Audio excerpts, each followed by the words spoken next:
اعوذ باللہ من الشیطان الرجیم بسم اللہ الرحمن الرحیم سبحان اللہ اکبر کبیرہ والحمد للہ کثیرہ وسبحان اللہ بکرۃ واسیلہ اللہم صلی علی محمد وعلی آل محمد۔ سامعین، میرا پیغام محبت ہے جہاں تک پہنچے آپ سب کو ہم اپنی ورلڈ لٹریری فورم اور بزم سخن ماورا امریکہ کی جانب سے خیر مقدم کرتے ہیں۔ آپ سب کو دل کی گہرائیوں سے خوش آمدید کہتے ہیں۔ سامعین، یہ ہماری پرفکار محفل آپ سب جانتے ہیں کہ ہر پیر کو اور جمعرات کو سجائی جاتی ہے، جس میں آپ سب کی شرکت ہمارے لیے باعث صد افتخار ہوتی ہے۔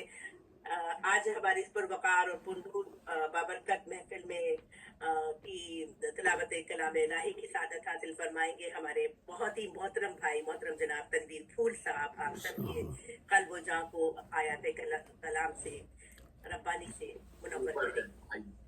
بہت بہت شکریہ۔ تو سمرن آپ سب کو سلام، السلام علیکم ورحمۃ اللہ وبرکاتہ۔ وعلیکم السلام۔ تلاوت سماعت فرمائیے۔ اعوذ باللہ السمیع العلیم من الشیطان الرجیم، بسم اللہ الرحمن الرحیم۔ وَأَضَلَّهُمَا الشَّيْطَانُ عَنْهَا فَأَخْرَجَهُمَا مِمَّا كَانَا فِيهِ وَقُلْنَا اهْبِطُوا بَعْضُكُمْ لِبَعْضٍ عَدُوٌّ وَلَكُمْ فِي الْأَرْضِ مُسْتَقَرٌّ وَمَتَاعٌ إِلَىٰ حِينٍ۔ فَتَلَقَّىٰ آدَمُ مِن رَّبِّهِ كَلِمَاتٍ فَتَابَ عَلَيْهِ إِنَّهُ هُوَ التَّوَّابُ الرَّحِيمُ۔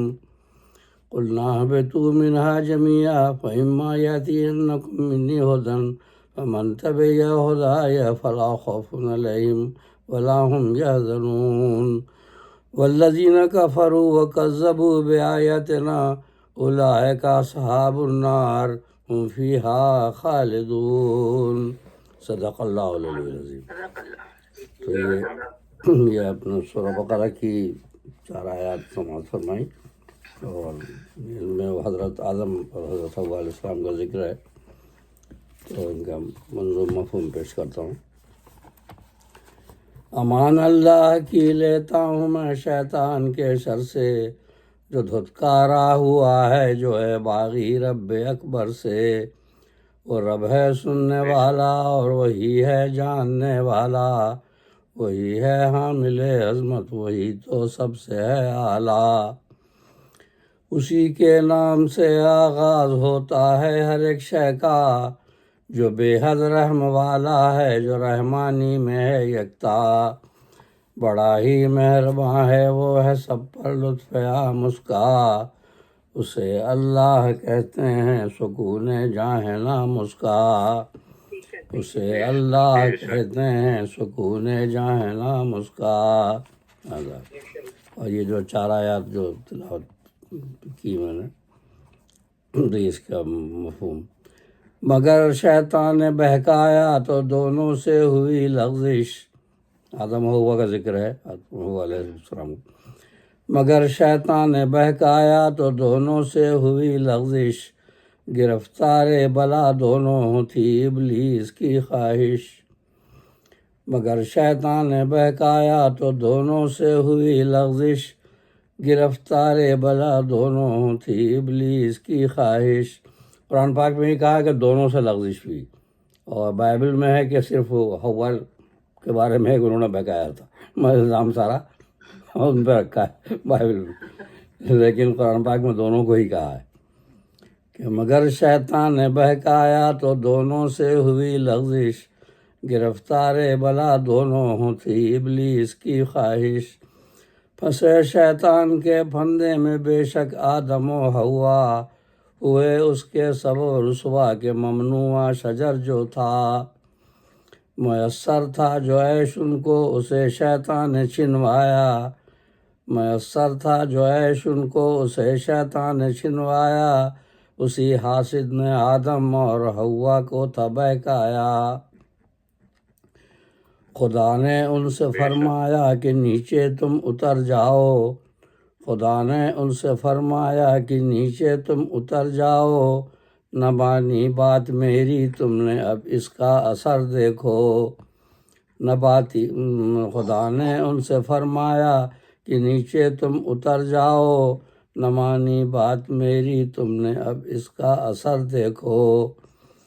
سمجھ لو بعض تم لوگوں میں ہوں گے بعض کے دشمن، سمجھ لو بعض تم لوگوں میں ہوں گے بعض کے دشمن، عداوت میں پھنسا دے گا سنو شیطان ہے پرفن، عداوت میں پھنسا دے گا سنو شیطان ہے پرفن۔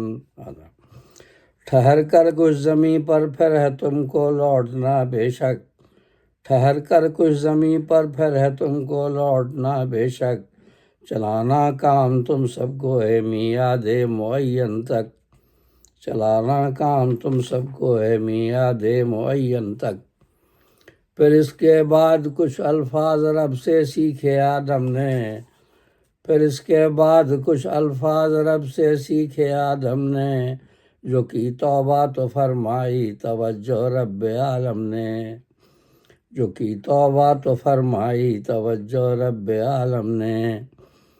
وہی تواب ہے بے شک وہی ہے مہرباں بے حد، وہی تواب ہے بے شک وہی ہے مہرباں بے حد، دعائے آدم خاکی کو وہ کرتا نہیں ہے رد، دعائے آدم خاکی کو وہ کرتا نہیں ہے رد۔ خطائیں بخش دیں اس نے کمال رحم و شفقت سے، خطائیں بخش دیں اس نے کمال رحم و شفقت سے، یہ فرمایا کہ تم سب نیچے جاؤ باغ جنت سے، یہ فرمایا کہ تم سب نیچے جاؤ باغ جنت سے۔ ایک بہت بڑی غلط فہمی ہے جو ہمارے شعراء حضرات بھی کہتے ہیں کہ غلطی آدم نے کی، خطا آدم نے کی، اولاد بھگت رہی، تو یہ بالکل غلط ہے قرآن کے لحاظ سے، بہت بڑی غلط فہمی ہے۔ اس لیے کہ غلطی جو ان سے ہوئی تھی اس کو انہوں نے معافی مانگ لی، ربنا ظلمنا انفسنا وان لم تغفر لنا وترحمنا لنکونن من الخاسرین، توبہ کر لی دونوں نے اور اللہ تعالیٰ نے قبول فرما لی، خطائیں بخش دیں۔ اس کے بعد انہوں نے کہا، اللہ تعالیٰ نے فرمایا کہ اب تم دونوں جو ہے نیچے جاؤ، اس لیے کہ یہ جو ممنوع شجر تھا اس کو کھانے کا نتیجہ یہ ہوا کہ وہ افزائش نسل کا جو جذبہ تھا اور جو ان کا فطری جذبہ تھا وہ ان پر ظاہر ہو گیا، تو اب بات ظاہر ہوگی۔ پھل اسی نے منع کیا گیا تھا کہ آپ جنت میں عیش سے رہیں، زیادہ عرصے رہتے، لیکن وہ پھل کھانے کے بعد سب کچھ ظاہر ہو گیا ان پہ۔ تو اب یہ تھا کہ اب ظاہر ہے اب جو کام کرنا تھا تو اس کے لیے اللہ تعالیٰ نے فرمایا اس کا نتیجہ یہ ہے کہ توبہ تو قبول کر لی، لیکن اب تم نے چونکہ یہ پھل کھا لیا تو اس کا نتیجہ یہ ہے، منطقی نتیجہ یہ ہے کہ آپ کو جانا ہے، دونوں کو جانا ہے اور وہاں جا کے دنیا بسانی۔ تو یہ کوئی وہ نہیں، سزا نہیں ہے۔ بہت سے کہتے ہیں کہ ارے ہم تو جنت میں ہی رہتے، ہم کہاں سے ہوتے بھائی، جب ان پر راز ہی ظاہر نہیں ہوتا، دونوں اکیلے تھے وہ، ہم ہوتے کہاں سے؟ ہم تو دنیا بنائی اسی لیے مشیت یہ تھی، وہ جب وہ دونوں دنیا میں آئے جبھی تو ہم پیدا ہوئے، ہم کہاں سے جنت میں ہوتے؟ یہ جو لوگ شاعری کرتے ہیں ہاں، اور کہتے ہیں کہ خطا آدم نے کی اور سزا اولاد کو، یہ تو اللہ تعالیٰ کو نعوذ باللہ ناانصافی کا آپ وہ قرار دے رہے ہیں نا۔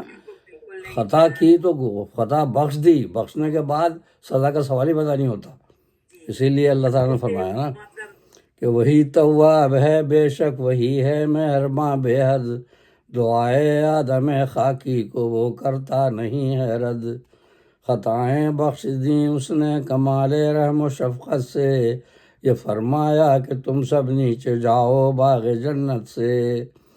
اگر میری طرف سے تم سبوں کو کچھ ہدایت ہو، عمل اس پر کرے گا جو نہیں کچھ خوف و غم اس کو، اگر میری طرف سے تم سبوں کو کچھ ہدایت ہو، عمل اس پر کرے گا جو نہیں کچھ خوف و غم اس کو، سنو تکذیب لیکن جو کریں گے رب کے فرما کی، سنو تکذیب لیکن جو کریں گے رب کے فرما کی، کریں گے کفر اور باتوں میں آ جائیں گے شیطان کی، کریں گے کفر اور باتوں میں آ جائیں گے شیطان کی، سمجھ رکھو کہ دوزخ میں انہی لوگوں کو جانا ہے، سمجھ رکھو کہ دوزخ میں انہی لوگوں کو جانا ہے، رہیں گے وہ سدا وہاں پر وہی ان کا ٹھکانہ ہے، رہیں گے وہ سدا وہاں پر وہی ان کا ٹھکانہ ہے۔